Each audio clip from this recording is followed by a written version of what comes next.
మీలో దాచుకుంటే అవతల వాళ్ళకి ఎలా అర్థమవుతుంది? సారీ, మిమ్మల్ని అగ్ని అని పిలిచాను. అలా అని పిలవడం నాకు ఇష్టం లేదు. అందుకే కుమార్ గారు అని పిలవాలనుకుంటున్నాను. అలా పిలిస్తే నాకు చాలా ఆనందంగా ఉంటుంది రమ్య.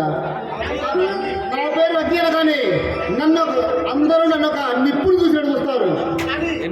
కానీ నేను అందరిలాంటి మనుషులని, నాకు మనసు ఉందని, ఆ మనుషులు మమత ఆప్యాయత ఉన్నాయని ఎవరు అర్థం చేసుకోరు.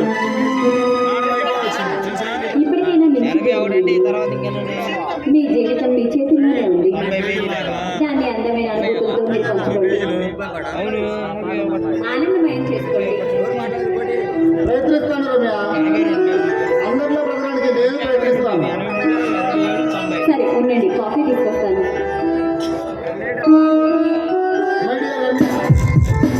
నీతో పరిచయం నా జీవన గమనాన్ని మార్చేసింది.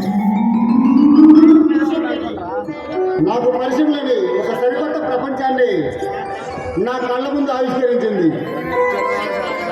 ఈ పరిచయం ప్రేమగా మారి అనుక్షణం మీకు సమక్షాన్నే కోరుకుంటుంది.